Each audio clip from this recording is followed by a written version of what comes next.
बढ़ते हैं अब अगली विधानसभा की तरफ और ये विधानसभा है मोहनिया विधानसभा जो कैमूर में है। पहले तो इस पर आरजेडी का कब्जा था, लेकिन आरजेडी से जीतने के बाद अब यहाँ की विधायक बीजेपी में जा मिली। तो क्या ये सीट इस बार विधानसभा चुनाव में फिर से बीजेपी को मिलेगी या फिर पार्टी को मिलेगी, यानी आरजेडी को मिलेगी? ये देखना भी काफी दिलचस्प होगा। लेकिन फिलहाल इस सीट के इतिहास को जान लेते हैं। मोहनिया का इतिहास रंजन जी क्या रहा है, उसे स्कैन करते हैं तो किस तरह के रिकॉर्ड सामने आते हैं? देखिए, मोहनिया कैमूर जिले में है और सासाराम लोकसभा के अंतर्गत एक विधानसभा क्षेत्र है। मोहनिया एससी आरक्षित सीट है, लेकिन ऐसा नहीं है कि यह हमेशा एससी आरक्षित सीट ही रहा है। 1957 और 62 में ये सामान्य सीट भी था। यहाँ पर जो पहला चुनाव अगर आप देखते हैं तो वो 1957 में जो है वो दिखता है। अगर मोहनिया में देखें कि किस दल का दबदबा रहा है तो उसके लिए इसको हमें अलग अलग समयावधि में बांटना पड़ेगा, और वो भी एक या दो में नहीं, 4 समयावधि में इसको बांटना होगा, क्योंकि उसी तरह से इसने जो है अपना मूड चेंज किया है मोहनिया में।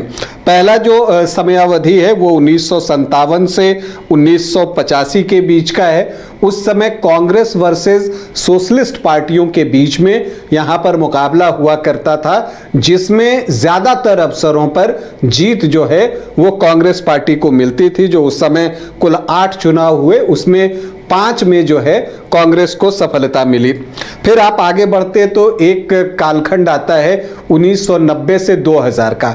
तो ये जो एक दशक था, यहाँ पर एक तरफ तो सोशलिस्ट पार्टियां रहीं, कांग्रेस का एग्जिट हुआ और उसकी जगह पर बहुजन समाज पार्टी, मायावती की पार्टी जो है वो आ गई। तो यहाँ पर सोशलिस्ट पार्टियों के साथ जो है वो मायावती की पार्टी बीएसपी की जो है टक्कर होने लगी। यहाँ पर 3 चुनाव हुए, 90, 95, 2000। उस 3 में 2 चुनाव जीतने में बीएसपी सफल रही। तो ये एक चीज दिखती है।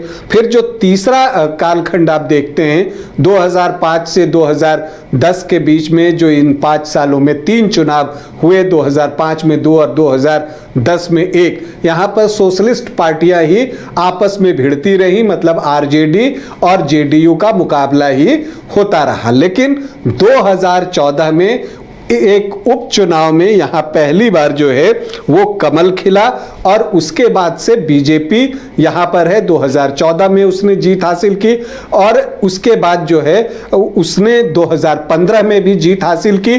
2020 में उसे हार का सामना करना पड़ा आरजेडी के सामने।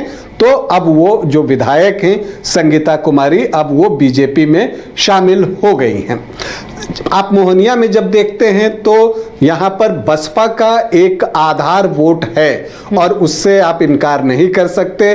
और वो जो आधार वोट है वो परिणाम को प्रभावित भी करता है, किसी के पक्ष में झुका देता है या किसी के वोट जो है वो काट लेता है। तो ये चीजें भी देखने को मिली हैं। लेकिन जो चर्चा सबसे ज्यादा मोहनिया विधानसभा की हुई वो तब हुई जब अचानक से जो यहाँ की विधायक हैं संगीता कुमारी, जो कि आप ऐसे देखें उनका कोई पॉलिटिकल बैकग्राउंड नहीं है, और एक बात और है कि वो मोहनिया की पहली महिला विधायक भी बनी।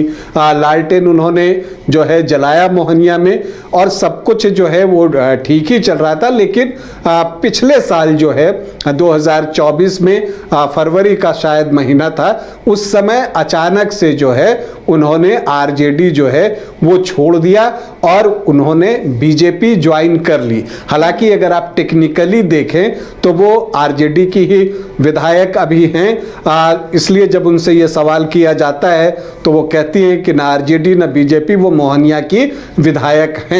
तो एक चीज ये है, लेकिन इस बार आप मानकर चलिए कि बीजेपी उनको टिकट देगी, क्योंकि कुछ शर्तों के साथ ही उनका पार्टी में आना हुआ होगा, और उसमें टिकट तो पहली शर्त रही होगी।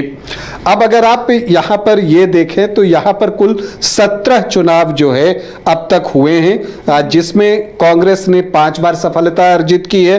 बीजेपी, जेडीयू, आरजेडी, बीएसपी, प्रजा सोशलिस्ट पार्टी को 2-2 अवसर अवसरों पर कामयाबी मिली है और जनता दल और जनता पार्टी एक एक अवसरों पर इस सीट को निकालने में कामयाब रही है। सुरेश पासी ने सबसे ज्यादा 3 बार जो है वो ये सीट जो है निकाली है। इसके अलावा रामकृष्णाराम, महावीर पासवान, छेदी पासवान और निरंजन राम ने भी 2-2 बार जो है ये सीट जो है वो जीती है। तो ये चीजें दिखती हैं। कुदरा और मोहनिया प्रखंड इस विधानसभा के अंतर्गत आता है और कुदरा धान के लिए जाना जाता है। कहते हैं कि वहाँ 200 से ज़्यादा राइस मिले हैं। तो कुदरा के बारे में ये सब भी लोग जानते हैं। अब अगर हम यहाँ पर 2010 से देखें कि जब नए परिसीमन के बाद क्या स्थिति रही है, तो यहाँ पर 4 चुनाव हुए हैं, जिसमें कि एक उपचुनाव भी 2014 में है।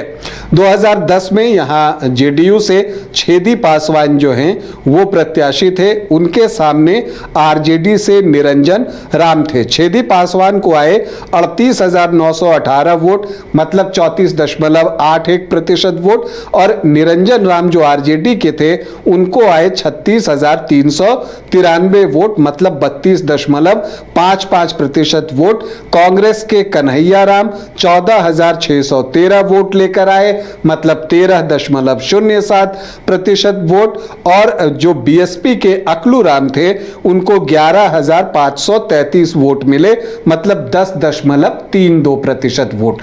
तो एक चतुष्कोणीय मुकाबला यहां पर हुआ, जिसमें छेदी पासवान जो है 34.81% वोट लाकर 2,525 वोटों से चुनाव जीतने में सफल रहे। फिर लोकसभा का चुनाव आता है। छेदी पासवान लोकसभा के लिए चुन लिए जाते हैं। तो एक बाई इलेक्शन होता है और उस बाई इलेक्शन में निरंजन राम जो पिछला चुनाव आरजेडी से लड़े थे वो यहां पर बीजेपी के टिकट पर चुनावी मैदान में उतरते हैं। 61,560 वोट लाते हैं। उनका वोट परसेंट था 53.69% और 50% का आंकड़ा जो है वो क्रॉस करने के बाद कुछ बचता नहीं। तो उन्होंने जो है 19,851 वोटों की बड़ी जीत दर्ज की। उनके सामने जेडीयू के प्रत्याशी थे चंद्रशेखर पासवान, जिनको 41,709 वोट आए। भाकपा माले ने भी यहां पर 4.5% के आसपास वोट लाए। फिर 2015 आता है। उस वक्त जो है महागठबंधन बन चुका था और उस महागठबंधन में ये सीट कांग्रेस को गई। संजय कुमार यहां से कांग्रेस के प्रत्याशी बने। बीजेपी ने अपने सिटिंग विधायक निरंजन राम पर ही भरोसा जताया, तो बीएसपी ने रामराज राम को चुनावी मैदान में उतारा। यहां पर निरंजन राम को आ गए 60,911 वोट, मतलब 43.32% वोट, और जो संजय कुमार थे उनको आए 53,330 वोट, मतलब 37.93% वोट, और जो बीएसपी के प्रत्याशी थे रामराज राम उनको आए 9,921 वोट, मतलब कि 7.06% वोट, और निरंजन राम 7,581 वोटों से चुनाव जीतने में कामयाब रहे। तो अगर आप यहां पर बीएसपी के वोट देखें तो 9,921 थे, हार जीत का मार्जिन 7,581 था। फिर 2020 आता है। इस बार जो है निरंजन राम को फिर से जो है बीजेपी चुनावी मैदान में उतारती है, लेकिन इन सब के बीच जो है आरजेडी से संगीता कुमारी मैदान में उतरती हैं और उनके एक तीसरा कोण भी खुलता है। आरएलएसपी उपेंद्र कुशवाहा की पार्टी से सुमन देवी, श्वेता सुमन भी इनको लोग कहते हैं, सुमन देवी चुनावी मैदान में उतरती हैं और एक पूरी तरह से ट्राइंगुलर फाइट यहां पर देखने को मिलती है। निरंजन राम को 49,181 वोट आए, मतलब 30.4% वोट। संगीता कुमारी को आए 61,235 वोट, मतलब 37.8% वोट, और सुमन देवी जो आरएलएसपी की प्रत्याशी थी उनको भी 39,855 वोट आ गए, मतलब 24.5% से ज्यादा वोट। तो ये बड़ा डैमेज था यहां पर बीजेपी के लिए। और यहां पर संगीता कुमारी को जीत मिली 12,000 54 वोटों से, और सुमन देवी को वोट कितने आए थे?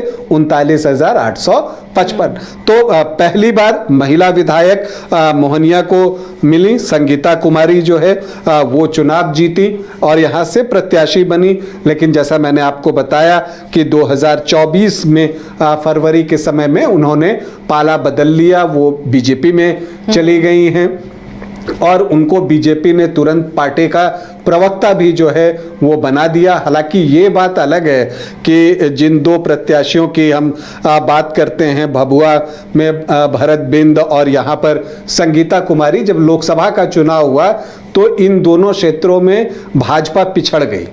अब ये कोई इशारा है या आप कह सकते हैं कि वो लोकसभा का चुनाव था, क्योंकि टफ फाइट जो है सासाराम लोकसभा में हुआ था। लगभग 19,500 वोटों के आसपास जो है वो कांग्रेस प्रत्याशी मनोज कुमार यहाँ से जीते थे और उसमें यहाँ की लीड जो है मोहनिया की वो बहुत मायने रखती है। खैर, अगर हम यहाँ पर दावेदारों की बात करें तो देखिए बीजेपी से तो सबसे मजबूत दावा जो है वो संगीता कुमारी का ही बनेगा, क्योंकि अगर वो इस पार्टी में आई हैं तो कुछ शर्तों के साथ ही आई होंगी, इससे इनकार नहीं किया जा सकता। लेकिन जो बीजेपी की ही एक जिला पार्षद हैं गीता पासी, वो दावा कर रही हैं बीजेपी से ही और उनकी बातों से लगता है कि वो चुनाव लड़ने के लिए बिल्कुल जो है वो जोर लगा रही हैं। अब अगर बीजेपी से उन्हें टिकट नहीं मिलता तब वो क्या करती हैं, ये देखना भी दिलचस्प होगा। देखिए, जो पिछले बार श्वेता सुमन मतलब सुमन देवी थी जो 39,855 वोट लेकर आई थी आरएलएसपी के टिकट पर, वो आरजेडी में आ गई हैं। तो ऐसी स्थिति में आरजेडी को भी प्रत्याशी की जरूरत है। तो अब वो देखना है कि क्या वो सुमन देवी होंगी या कोई और जो है वो प्रत्याशी होंगे।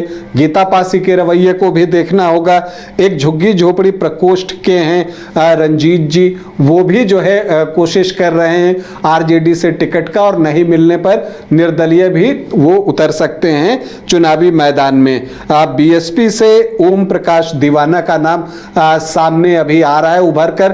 अब देखना है कि आखिर में इन्हीं को टिकट मिलता है या नहीं। जनसुराज से भी प्रत्याशी जो हैं वो भी महिला प्रत्याशी ही संभावित हैं कि वो प्रयास कर रही हैं और कांग्रेस से भी जो है प्रयास हो रहा है, चूंकि कांग्रेस का कहना है कि लोकसभा चुनाव में उसने यहाँ बहुत बेहतर प्रदर्शन किया है तो ये सीट उसे दे दी जाए। तो अब ऐसे में कांग्रेस से भी एक महिला प्रत्याशी ही हैं जो कि कोशिश करते हुए यहाँ पर दिख रही हैं। अब अगर हम यहाँ के जातीय समीकरण की तरफ बढ़े तो यहाँ पर जो एससी वोटर्स हैं वो 24.67% हैं, तो उनकी संख्या अच्छी है यहाँ पर। और यहाँ पर इसमें जो रविदास वोटर्स हैं, रविदास समाज के ज़्यादा वोटर्स हैं। यादव 12 से 13% हैं। राजपूत यहाँ पर ठीक ठाक संख्या में हैं, 10 से 11%। भूमिहार भी हैं यहाँ पर, लेकिन वो 2-2.5% के आसपास। ब्राह्मण जो है वो 8.5 से 9.5% के आसपास जो हैं वो होंगे।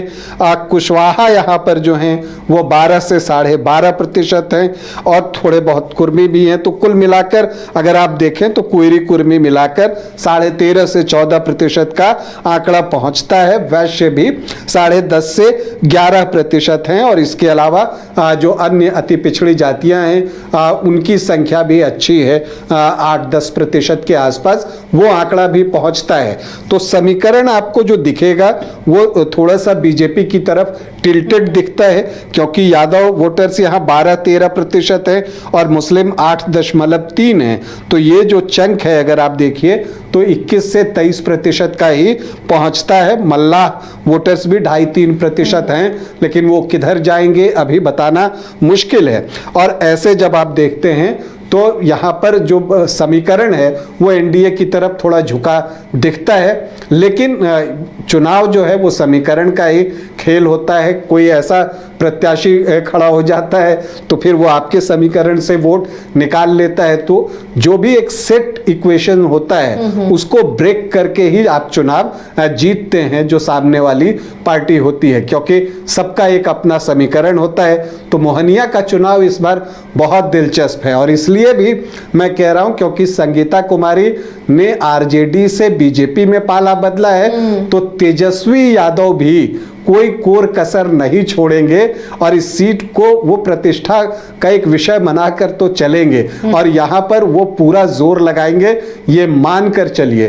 तो आरजेडी का पूरा जोर होगा। ऐसे में संगीता कुमारी क्या करती हैं ये देखना दिलचस्प होगा, क्योंकि यहां जब आप आंकड़ों की बात करती हैं तो एक और चीज दिखता है कि 1980 के बाद जो है एक शिवधर पासवान को छोड़ दें तो हर विधायक को 2 टर्म बैक टू बैक मिला है। तो वो एक लिहाज है जिससे लगता है कि संगीता कुमारी को शायद दूसरा टर्म मिल जाए। लेकिन एक बात ये भी है कि आरजेडी यहां पर जो है पूरा जोर लगाने जा रहा है और यहां का चुनाव बहुत दिलचस्प होगा और मोहनिया के चुनाव पर हम सब की नजर होगी। तो ये मोहनिया का चुनावी दांवपेच था। इस बार की किस तरह जंग होगी मोहनिया में, उस पर भी हमने चर्चा की है। तो काफ़ी दिलचस्प मुकाबला इस बार बिहार विधानसभा की कई सीटों पर देखने को मिलेगा, जिस पर हमारी भी नज़र बनी हुई है।